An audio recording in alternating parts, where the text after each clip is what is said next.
No poems today. No Russian, Chinese, or Mexican accents today. No highs and hellos either. You're watching TFI Global, the foreign affairs and geopolitical analysis arm of the TFI Media Group. And I'm Atul Mishra, the founder of the TFI Media Group, speaking on behalf of 1.35 billion Indians. Today, we have a message for America and Americans. Hear it clearly because I'll say it only once. On Saturday, India reported 346,786 new cases of COVID-19 as the Chinese virus continues to ravage the length and breadth of the world's oldest civilization and largest democracy. 2,624 precious Indian lives were lost in the past 24 hours. The crisis in India would not have been unfolding in such a horrifying manner if we had a friend in the White House. Unfortunately, currently the White House has been occupied by an old hag who claims to be a liberal but in reality is a tyrant.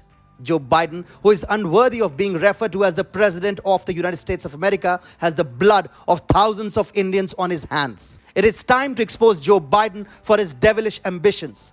Make no mistake, Biden is an adversary for India and is doing all he can to ruin Indo-US ties.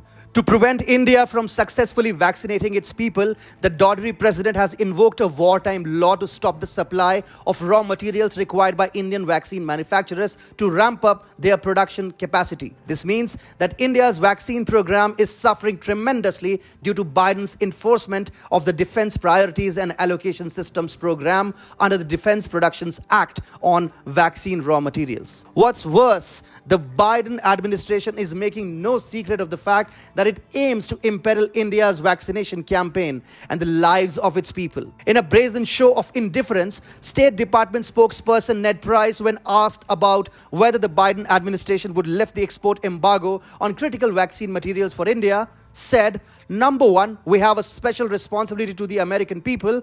It is not only in the US interest to see Americans vaccinated, but it is in the interest of the rest of the world to see Americans vaccinated. Are Indian lives worth any less?" After this indifference towards Indians, Ned Price had the temerity to say that the US is playing a leadership role in seeking to contain the virus beyond our borders. Well, here is an advice for Ned Price and his 78-year-old boss. Shove that leadership up yourselves, because frankly, the leadership you claim to be displaying is proving fatal for thousands of Indians. Joe Biden might be enjoying the plight of India and its citizens right now. Kamala Harris and he might be sharing gigantic private laughs as Indians continue to die. But guess what? Joe Biden has shot himself in the foot by trying to derail India's vaccination campaign. He has messed with the wrong country and at the wrong time. Prime Minister Narendra Modi is not someone Biden should have messed around with. Now he must be ready to face the consequences of his actions as the full and mighty force of Indians come cracking down on his inept and selfish administration. Had the Biden administration blocked vaccine and related raw material supplies to India, if the US were facing a shortage of its own, India and its people would not have batted an eyelid. However, the Biden administration has hoarded millions of AstraZeneca COVID-19 vaccines even when the US has no use for them. According to the powerful US Chamber of Commerce, which has called for the immediate release of millions of vaccines to India and other countries, the vaccine doses will not be needed in the United States, where it's estimated that vaccine manufacturers will be able to produce enough doses by early June to vaccinate every American. Effectively, the Biden administration is not only blocking essential vaccine raw materials from being supplied to India, but is also hoarding millions of vaccines which it will never use. Freaking hoarders. Joe Biden has proven that it is no friend of India and is instead working to have Indians left gasping for vaccines and oxygen at a time of unprecedented crisis.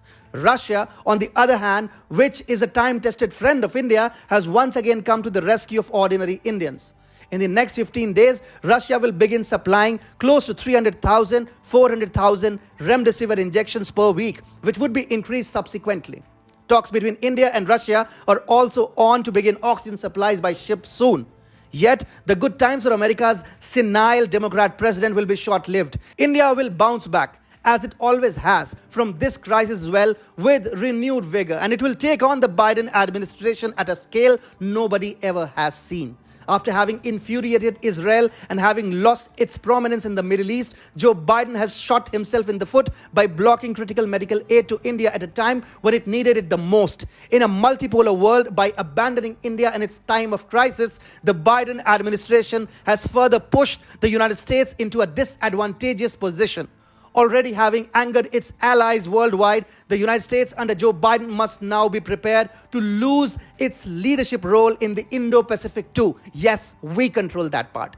Like the road into the Middle East runs through Israel's heart, the road to assuming a leadership role in the Indo-Pacific runs via New Delhi. Joe Biden can forget Quad and cooperating with it to take on China. India will now handle China on its own, and it does not need American help for it so long as the United States is ruled by a madman like Joe Biden.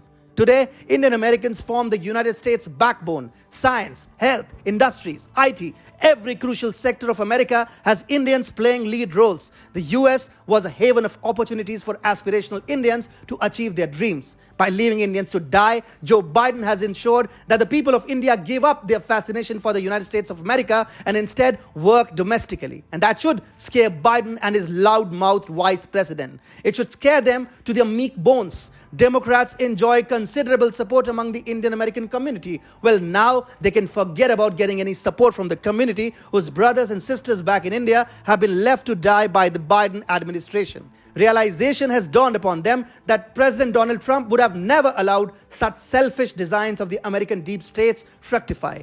Biden, however, as we all know, is a slave to the deep state.